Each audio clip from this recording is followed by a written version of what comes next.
السلام علیکم viewers, this is Muhammad Siyam from انوائی گلوبل کنسلٹنگ فیصل آباد، اور میرے ساتھ موجود ہیں فیضان احمد جو کہ انوائی گلوبل کنسلٹنگ میں ایک سینئر آسٹریلین کاؤنسلر. جی فیضان بھائی، سب سے پہلے تو سیام بھائی بہت شکریہ آپ کا، آپ نے انٹروڈیوس کروایا.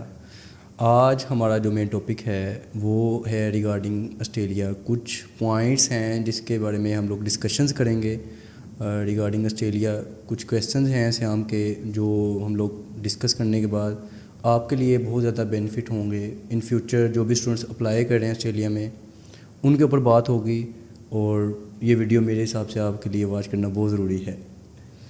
جی ویورز، جیسے کہ فیضان بھائی نے آپ کو بتایا ہے کہ ہم آسٹریلیا کے اوپر ڈسکشن کریں گے.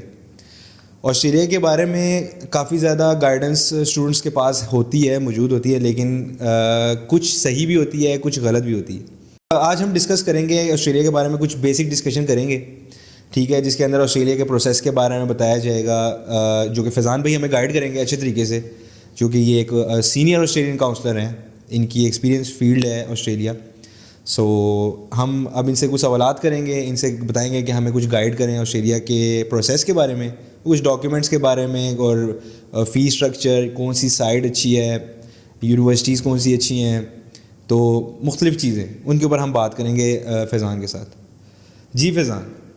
اچھا، بیسیکلی نا سب سے پہلے جب آپ آسٹریلیا کو چوز کرتے ہیں نا تو بہت سارے اسٹوڈنٹس کا یا کہہ لیں کہ جو بھی کلائنٹ آتا ہے اس کا مائنڈ سیٹ یہی ہے کہ آسٹریلیا میں اگر اپلائی کرنا ہے نا تو اس میں ریفیوزل ریٹ بہت ہائی ہے. مطلب یہ کہ آپ سٹارٹ پہ ہی اسٹرک ہو گئے ہیں کہ میں نے اپلائی کرنا ہے اور مجھے ریفیوزل آنا ہے. میں نے فرسٹ ایک ویڈیو شوٹ کی تھی، اس میں نے کلیئرلی بات مینشن کی تھی کہ ضروری نہیں یہ چیز کہ اگر آپ اپلائی کر رہے ہیں اور آپ کا ریفیوزل آیا ہے، یا اگر آپ بھائی کا اپلائی کر رہے ہیں اس کا ریفیوزل آلریڈی آ چکا ہے، آپ کا بھی آئے گا. تو سب سے پہلے آسٹریلیا میں اگر اپلائی کرنا ہے تو آپ کو سب سے پہلے یہ چیز میٹر کرتی ہے کہ پریزنٹیشن. آپ ڈاکومنٹس اگر اٹیچ کریں تو اس کو کس طرح پریزنٹ کر کے آپ امبیسی کو یا یونیورسٹی کو بھیج رہے ہیں. بالکل ٹھیک ہے. باقی سب سے پہلے اپلائی کرنے سے پہلے یونیورسٹیز میں، پاکستانی یونیورسٹیز اگر آپ گریجویٹ ہیں، آپ آسٹریلیا میں اپلائی کرنا چاہ رہے ہیں تو پاکستانی یونیورسٹیز کے لیول ہیں. پاکستانی جو بھی ہماری یونیورسٹیز ہیں A to Z، ان کے انٹرنیشنل لیول پہ UK والی سائڈ دیکھیں تو وہ آپ کو لیولز نہیں دیکھتی. آسٹریلیا والی سائڈ دیکھیں تو آپ کو وہ لیول 1، لیول 2، لیول 3 کی یونیورسٹیز میں لے کے آتی ہیں. اب اگر آپ لیول 1 سے گریجویٹ ہیں تو میں آپ کو ریکمینڈ یہی کروں گا، میں اگر ریکمینڈ کر رہا ہوں تو مطلب یہ کہ امبیسی کے پورٹل کے تھرو اگر دیکھیں تو انہوں نے مینشن کیا ہے کہ آسٹریلیا کے اندر گروپ چلتے ہیں. ایک گروپ چلتا ہے گروپ آف 8. گروپ آف 8 کا مطلب یہ ہے کہ ان میں اپلائی کریں، اس میں ویزا ریشو، اس میں آپ کا admissions rate as compare level 2 یا لیول 1 یونیورسٹیز اچھی ہیں. اپلائی کرنے سے پہلے اس یونیورسٹی میں اپنا کورس سرچ کریں. بیسیکلی اب اسٹوڈنٹس کا یہاں پہ ایک اور کویسچن آتا ہے کہ G8 کی یونیورسٹیز کا فیس اسٹرکچر بہت ہائی ہے. کرنٹ سچویشن میں وہ آپ کو کیوں ویزا ریفیوز کر رہے ہیں، آپ کو کیوں رسپانس نہیں کر رہے؟ اسٹوڈنٹ ہٹ کر رہے ہیں کالجز کو، اسٹوڈنٹ ہٹ کر رہے ہیں لیول 2 یونیورسٹیز کو، تو اس سچویشن میں کبھی بھی آپ کو وہ رسپانس نہیں دیں گے. تو جب آپ ایک اچھی یونیورسٹی میں، G8 کی یونیورسٹی میں جس کی اراؤنڈ بورڈ فگر فیس کریں وہ 40-45 تک ہے، تو اس کا جب ہاف انیشیلی آپ پے کر کے جائیں گے پاکستان سے، تو مطلب یہ ہے کہ آپ یہاں سے جب یونیورسٹی کی فیس ہی پے کر دیا آپ نے $20,000، تو اس کو وہیں سے ہی آئیڈیا ہوگا کہ بندہ پڑھنے آ رہا ہے. آپ 40-50 لاکھ انویسٹ کر کے وہاں پہ ارننگ کرنے نہیں جا رہے. تو جب آپ ایز کمپیئر کالجز کرتے ہیں، ایز کمپیئر لیول 2 یونیورسٹیز کرتے ہیں، ان کا فیس اسٹرکچر دیکھتے ہیں $8,000 ان کی فیس اسٹرکچر دیکھتے ہیں وہ $800، ان کا فیس اسٹرکچر دیکھتے ہیں $8,000، $10,000. تو مطلب یہ ہے کہ آپ کو یہیں سے آئیڈیا ہو گیا کہ امبیسی کو جب آپ نے اپنی پروفائل بھیجی، ایک COE لیٹر جس کی بیس پہ آپ ویزا فائل کر رہے ہیں، وہیں سے اس کو جج ہو گیا کہ بندہ صرف ہماری کنٹری کے اندر انٹری چاہ رہا ہے. تو میرے حساب سے اگر اپلائی کرنا چاہ رہے ہیں کرنٹ سچویشن میں تو G8 یا لیول 1 کی یونیورسٹی کو ہٹ کریں. فیضان بھی آپ کی ایک ویڈیو دیکھی تھی، ریل دیکھی تھی اپنے انسٹاگرام کے اوپر، جس کے اوپر آپ نے بات کی تھی GTE اور GST کے متعلق. آپ نے اس میں مطلب بڑا بیسک سا بتایا تھا، کیونکہ وہ 20 to 30 سیکنڈس کی ریل تھی. اس کے اوپر آپ نے مطلب ایک ان شارٹ اس کے بارے میں بتایا تھا کہ GTE اور GST میں کیا ڈفرینس ہے. اس کے بارے میں آپ تھوڑا سا اگر گائیڈ کر دیں. ہاں جی بالکل. اس میں نا بیسیکلی یہ ہے کہ یونیورسٹی کسی بھی یونیورسٹی میں آپ جب اپلائی کرتے ہیں نا تو ہر یونیورسٹی کا جی ٹی ای میکسیمم آپ جب اپلائی کریں گے کنڈیشن لگ کے آئے گی کہ ہمیں جی ٹی ای پرووائڈ کریں. جی ٹی ای بیسیکلی ہے کیا چیز؟ Genuine temporary internet. اچھا ٹھیک ہے. جینوئن ٹیمپریری انٹرنٹ کا مطلب یہ ہے کہ پاکستان سے جو بھی آپ کا اسپانسرشپ ہے لائک مدر فادر بردر یا سسٹر جو بھی آپ کو اسپانسر کریں ان کی منتھلی انکم کے ایویڈنس دیں. منتھلی انکم کتنی ہونی چاہیے؟ منیمم 8 سے 10 لاکھ پاکستانی روپیز. اب پاکستانی بندہ اگر فیصل آباد میں اگر ہیں تو فیصل آباد کی ہی آپ ایگزامپل لیں کہ یہاں پہ بندہ 8 سے 10 لاکھ اس کے لیے ارننگ کرنا مشکل نہیں ہے. بہت سارے لوگ ہیں جو 50 لاکھ تک بھی ارننگ کرتے ہیں. لیکن جو مسئلہ آتا ہے نا وہ آتا ہے کہ اس کا وہ ٹیکس پے نہیں کرتے. امبیسی جو مانگتی ہے چیز امبیسی مانگتی ہے ٹیکس ریٹرن. جب آپ 50 لاکھ ارننگ کر رہے ہیں نا تو اس کا آپ ٹیکس پے نہیں کرے تو وہ فیک میں آئے گا. اچھا. امبیسی ریکوائرڈ یہ کرتی ہے کہ جی ٹی میں اگر آپ کچھ ڈاکومنٹس پرووائڈ کریں ہمیں یا یونیورسٹی آپ کو یہ ریکوائرمنٹ کرتی ہے کہ اگر آپ ڈاکومنٹس ہمیں دے رہے ہیں تو اس کا ہمیں ٹیکس ریٹرن چاہیے ہوں گی. اس کا ہمیں ایویڈنس چاہیے ہوگا. آپ اگر بزنس اٹیچ کریں تو بزنس کا کیا پروف ہے آپ کے پاس کہ اتنی ارننگ ہو رہی ہے وہاں سے. جب آپ ٹیکس پے کر رہے ہوں گے تو اس کا پروف ہوگا, آپ کے پاس اسٹیٹمنٹ ہوگی. اپنے جی ٹی کا کلیئر کرنے کا مقصد ہی یہی ہے. جی ٹی کو کلیئر کرنے کا جو سب سے زیادہ ہیلپ فل ہے وہ یہی ہے کہ ڈاکومنٹس وہ اٹیچ کریں جن کا ایویڈنس ہو. اب اسٹوڈنٹ کیا کرتے ہیں, ایک سب سے بہت بڑا کہنے بلنڈر ہے ہماری کنٹری کا.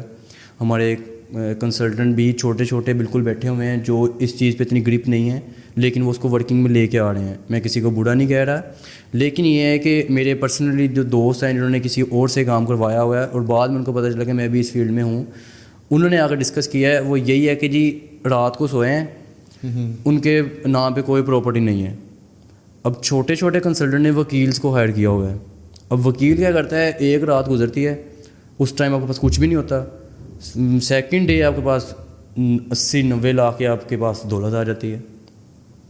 تو مطلب یہ آپ کے پاس ایویڈنس ہی نہیں ہے وہ کہاں سے آیا ہے. آپ ایویڈنس اٹیچ نہیں کر رہے, آپ اپنی شو کروا رہے ہو پراپرٹی کی میرے پاس اتنی پراپرٹی ہے. وہ پراپرٹی کہاں سے؟ یعنی فیک ڈاکیومنٹ کے اندر آ جاتی ہے. فیک ڈاکومنٹس کے اندر سب سے بڑا بلنڈر یہی ہے کہ ہم لوگ جو ایویڈنس دیتے ہیں وہ یہی دیتے ہیں کہ یار اپنے پراپرٹی کے ڈاکومنٹس اٹیچ کر دیں, اپنی کوئی لیز پہ جگہ لی ہوئی ہے اس کو اٹیچ کر دیں. وہی امبیسی کہہ رہی ہے کہ بھائی بالکل اٹیچ کریں, میں آپ کو یہ نہیں کہہ رہی اٹیچ نہ کریں, آپ اس کے مجھے ایویڈنس پروف دیں. فیک ڈاکیومنٹ لگا کے پھر کہتے ہیں ریفیوزل آ گیا. ریفیوزل آ گیا, سب سے بڑا بلنڈر. اور دوسرا جی ایس ٹی ہے جینوئن اسٹوڈنٹ ٹیسٹ. آپ جو بھی ڈاکومنٹس یونیورسٹی کو پرووائڈ کریں گے, آپ جو بھی ڈاکومنٹس امبیسی کو پرووائڈ کریں گے ان میں آپ کے جو بھی فائنینشیل اسپانسر ہوں گے امبیسی ان کا انٹرویو کرے گی. تو ابھی تک جی ایس ٹی کسی بھی اسٹوڈنٹ پہ امپلیمنٹ نہیں ہوا. ابھی تک کوئی بھی اسٹوڈنٹ, ابھی لاسٹ ویزا آیا ہمارا جولائی انٹیک کا اسٹوڈنٹ کا, ان کا فیب سے ڈیفر ہو کے جولائی میں آیا تھا. ان پہ کنڈیشن یہ تھی کہ آپ کو جی ایس ٹی لگ سکتی ہے آپ کے اوپر, لیکن کوئی بھی وہاں پہ نہیں ہوا, کسی بھی ایمبیسی نے کوئی انٹرویو نہیں کیا, بچے کا ویزا گرانٹ ہو گیا. تو ابھی تک جی ایس ٹی کسی پہ بھی امپلیمنٹ نہیں ہوا. جی ٹی ہے اس پہ فوکس کریں, دین اپلائی کریں, میرے سب سے زیادہ بیسٹ ہے. اچھا. ویزا ریشیو کے بارے میں کیا آپ کہنا چاہیں گے کہ آج کل آسٹریلیا کی ویزا ریشیو کیسی چل رہی ہے؟ بالکل, آپ لاسٹ فیب انٹیک سے بیک پہ جائیں تو ویزا ریشیو بالکل 0 ہو گئی تھی. لیکن جو کرنٹ سچویشن میں جیسے آپ کو پہلے اگزامپل دی کہ ہمارا ابھی لاسٹ ویزا آیا ہے بچے کا, وہ G8 کی یونیورسٹی یا لیول 1 کی یونیورسٹی کو ہٹ کریں, یہ امبیسی آپ کو ویزاز دے رہی ہے. وہ آپ کو کیوں ویزا ریفیوز کر رہی ہے؟ آپ کالجز میں اپلائی کر رہے ہیں, آپ لیول 2 کی یونیورسٹی اٹھا رہے ہیں. کیوں اٹھا رہے ہیں؟ اس کی فیس اسٹرکچر کم ہے, اس میں آئٹس کا اسکور کم ہے, اس میں پی ٹی کا اسکور کم ہے. تو کیوں نہ ہم لوگ کچھ پیسے لگا کے, جہاں ہم لوگ 20 لاکھ لگا رہے ہیں وہاں پہ ہم لوگ 30-35 لاکھ لگا کے اس کنٹری میں موو کر جائیں جہاں پہ ہمیں پتہ ہے کہ ہمارا فیوچر اچھا ہے, بجائے اس کے کہ ہم لوگ یہیں سے ویزا کم لینے میں چانسز میں اپنا ویزا ریفیوزل لے لیں. تو جب آپ پہ ویزا ریفیوزل آ جائے گا, ایک ٹائم آسٹریلیا کنٹری بھی ایسی ہے کہ آفٹر ریفیوزل آپ کو ایکسیپٹ بھی نہیں کرتی. تو بیسٹ ریکمنڈیشن یہی ہے کہ آپ لوگ ابھی سے اسی یونیورسٹی میں اندر اپلائی کریں, یا لیول 1 یا G8 جیسے میں نے آپ کو بتایا ہے اس میں اپلائی کریں, تاکہ ان فیوچر اگر آپ کو ویزا ریفیوز بھی کرتا ہے تو امبیسی کے پاس کوئی مین ریزن ہو, وہ آپ کو صرف یہ کہہ کے نہ بھیج دے کہ آپ کے ملک کی سچویشن اچھی نہیں ہے, میں آپ کو ریفیوز کر دیں گی. اچھا فیضان بھائی, ہمیں آسٹریلیا کے بیسک پروسیس کے بارے میں تھوڑا سا گائیڈ کریں کہ آسٹریلیا کا بیسک پروسیس کیا ہے. مطلب ایک سیکوینس ہمیں بتائیں کہ پہلے اپلائی کیا جاتا ہے یا کیا اسٹارٹ کیسے ہوتا ہے, اینڈ کیسے ہوتا ہے, اور پہلے جو آسٹریلیا کا پروسیس کا طریقہ کار تھا اب بھی وہی ہے یا اس میں کوئی چینجز آئی ہیں؟ اچھا, اب بالکل بہت اچھا کویشچن کیا آپ نے سیام بھائی. بیسیکلی نا کرنٹ سچویشن میں اگر کرنٹ کی میں اگزامپل دوں اور اسی ٹائم لاسٹ ایئر کی اگزامپل دوں, پہلے یہ ہوتا تھا ہمارے پاس کہ اسٹوڈنٹ آتا تھا, ہم لوگ اس کی اپلیکیشن پکڑتے تھے, اس کو ریلیونٹ فیلڈز بتاتے تھے, اگر تھوڑا سا اپ ڈاؤن ہوتا ہوا ریلیونٹ فیلڈ کا تو اپلائی کر دیتے تھے. اب ایسی یونیورسٹی اتنا ہائی رسک پہ یا اتنا ٹف آپ کو نہیں اکوموڈیٹ کرتی تھی. ابھی کرنٹ سچویشن میں سب سے پہلے تو یہ ہے کہ آپ اپنی پروفائل کو خود جج کریں. آپ کسی بھی کنسلٹنٹ کے پاس جانے سے پہلے اپنی پروفائل کو خود جج کریں. میں نے بی ایس الیکٹریکل کیا ہوا ہے, الیکٹریکل کی ریلیونٹ فیلڈ کون سی ہے, ٹھیک ہے, آپ ریلیونسی خود نکال کے کنسلٹنٹ کے پاس لے کے جائیں, بجائے اس کے کہ ابھی ایک میرے پاس اسٹوڈنٹ آیا ہوا تھا لاسٹ, وہ کہہ رہا تھا کہ میں نے بی ایس الیکٹریکل انجینئرنگ کی ہے اور یو کے اندر میں نے بزنس کے فیلڈ میں اپلائی کیا ہوا ہے. اب یو کے میں تو آپ کہہ لیں کہ تھوڑا سا اسموتھ کنٹری ہے, آپ کو ویزا دے دیتا ہے, آپ کو کورس پہ ایلیگیشن نہیں اتنا لگاتا. اب آسٹریلیا ایسی کنٹری ہے وہ کورس پہ کمپرومائز نہیں کرتی. ان کو جو پبلک چاہیے, ان کو جو بندہ چاہیے, ان کو وہ بندہ چاہیے جو ان فیوچر ان کا پلس پوائنٹ لے کے آئے. ان کو وہ بندہ نہیں چاہیے وہ صرف جو ان کے پاس انٹری کرے, اپنی کیا کہتے ہیں جی اپنی جاب کرے, صحیح ہے, اور جاب کرے اپنی, یہ ان کو بندہ نہیں چاہیے. اب پروسیس اس کا ایسے ہے کہ سب سے پہلے آپ اپنا ڈاکومنٹس لائن وائز کریں, ٹھیک ہے. ڈاکومنٹس میں جو میجر ڈاکومنٹس ہیں آپ کے میٹرک, انٹر, بیچلر ٹرانسکرپٹ اور آپ کی ڈگری نہیں ہے تو degree completion letter, English proficiency letter لے لیں یونیورسٹی سے, کیونکہ کچھ یونیورسٹیز ہیں جو انگلش پروفیشنسی پہ بھی آپ کو دے دیتی ہیں. اس کے ساتھ ساتھ پیرل آئٹس پی ٹی کا ٹیسٹ ہے ایک, بہت زیادہ آپ کہہ لیں کہ پی ٹی میکسیمم اسٹوڈنٹ کر رہے ہیں. آئٹس کا تھوڑا سا مائنڈ سیٹ اسٹوڈنٹ کا یہ بن گیا کہ وہ ٹف ہے, اور ایز کمپیئر پی ٹی کرتے ہیں تو وہ ایزی ہے. اس کے بعد پروسیس یہ ہے کہ آپ اپنے ڈاکومنٹس لائن وائز کر کے یونیورسٹی چوز کریں. آپ یونیورسٹی میں اپلائی کرتے ہیں اور university within 2 to 3 weeks maximum آپ کو آفر لیٹر دے رہی ہے کرنٹ سچویشن میں. جیسے آپ کا آفر لیٹر آئے گا, جن یونیورسٹی کی جی ٹی کے معاملات ہیں آپ ان کو کلیئر کریں گے.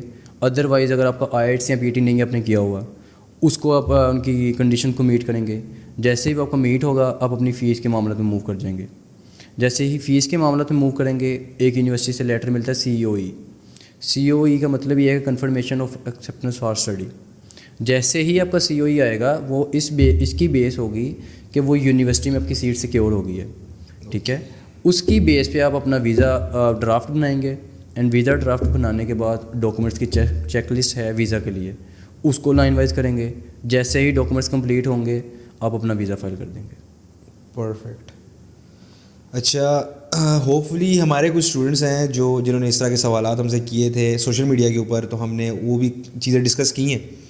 اور باقی اسٹوڈنٹس جن کو آسٹریلیا کے بارے میں کچھ انفارمیشن چاہیے ہوگی, یہ ہم نے بیسک جو ڈسکشن کی ہے ان سے بھی ان کی کافی ساری کیوریز جو ہیں کلیئر ہو جائیں گی. اور فیضان بھی آپ سے ایک لاسٹ سوال میں نے کہا, او لیولس اور اے لیولس والے اسٹوڈنٹس کے لیے کیا کرائٹیریا ہے آسٹریلیا اپلائی کرنے کے لیے؟ بالکل, او اے لیول ایک کہہ لیں کہ الگ ہی فیلڈ آ جاتی ہے ٹوٹلی. مطلب یہ ہے کہ وہ پاکستانی لینگویج یا پاکستانی اسٹڈی کے اندر اس کو نہیں انکلوڈ کرتے. اچھا. اب او اے لیول کے اسٹوڈنٹ یا میٹرک انٹر کا اسٹوڈنٹ, ان کے ساتھ ہم لوگ جب کمپیریزن کرتے ہیں نا, تو انٹر کا بچہ جب آپ ہمارے پاس آتا ہے ایف ایس سی کر کے یا آئی کام کر کے, اس کو ہم لوگ 3 month پلس کا گیپ ہو تو اس کے ایویڈنس مانگ لیتے ہیں. اب او اے لیول کا بچہ جب آتا ہے نا, اس کا اگر گیپ بھی ہو, اس کے اگر سی ہو 2C ہو میجرز کے اندر 2C یا 1D بھی ہو, یونیورسٹی آپ کو ایکسیپٹ کر لیتی ہے. اور کچھ یونیورسٹیز ہیں اگر آپ کے اے یا بی ہے, آپ کا او لیول کے اندر اے گریڈ ہے انگلش کے اندر, اے لیول کے اندر آپ کا بی گریڈ ہے انگلش کے اندر, تو وہ آپ کو آئٹس کی ایگزمپشن بھی دے دیتی ہے, ٹھیک ہے. تو او اے لیولس والوں کے بچوں کے لیے میکسیمم یونیورسٹیز اویلیبل ہیں کہ ان کو اسکالرشپ کے چانس بھی ہیں, ٹھیک ہے. کیونکہ بیسیکلی میکسیمم جو دیکھنے میں آیا کہ او اے لیول کے بچوں کو آئٹس پی ٹی کا مسئلہ نہیں ہوتا. وہ پی ٹی کی طرف خود ہی ان کو ریکمینڈ نہیں کرتے, کیونکہ ان کا کہہ لیں کہ جو کرائٹیریا ہے یا ان کا لیول ہے وہ آلریڈی ہی بہت اچھا ہوتا ہے, تو وہ خود ہی آئٹس کیا ہوتا ہے انہوں نے. او اے لیول کے بچوں کو بینیفٹ یہ ملتا ہے کہ آپ کو ڈائریکٹ ڈگری میں مل جاتا ہے آپشن, اگر آپ کے گریڈز اچھے ہوں, ٹھیک ہے. آپ کو آئٹس کی ایگزمپشن مل جاتی ہے. آسٹریلیا کے اندر اے لیول کی یا او لیول کی بیس پہ اپلائی کرنے کی بہت ڈیمانڈ ہے, تو میں ریکمینڈ یہی کروں گا کہ او اے لیول کا بچہ اپنی پروفائل کو خود جج کر کے ایک کسی بھی اچھے کنسلٹنٹ کے پاس یا کسی بھی اچھے کونسلر کے ساتھ اٹیچ ہو کے پھر اپنی پروفائل کو موو کرے. زبردست ہو گیا. بہت شکریہ فیضان بھائی, آج ہماری بہت فروٹفل ڈسکشن رہی ہے آسٹریلیا کے اوپر. بیسک ڈسکشن تھی, کافی زیادہ ڈیٹیل میں ہم نہیں گئے, لیکن جو چیزیں بیسک اسٹوڈنٹس کو بھی پتہ ہونی چاہیے وہ ہم نے ڈسکس کی ہیں. تو انشاءاللہ نیکسٹ بھی جو ہماری ویڈیو یا پوڈ کاسٹ ہمارا انوائے کا آئے گا اس کے اوپر بھی ہم آپ کو آسٹریلیا کے متعلق ایک بینیفیشیل ڈیٹیل دیں گے. تو this is the end of the video. انشاءاللہ نیکسٹ ویڈیو میں آپ لوگوں سے ملاقات ہوگی ایک اچھی اور فروٹفل ڈسکشن کے ساتھ. Thank you very much.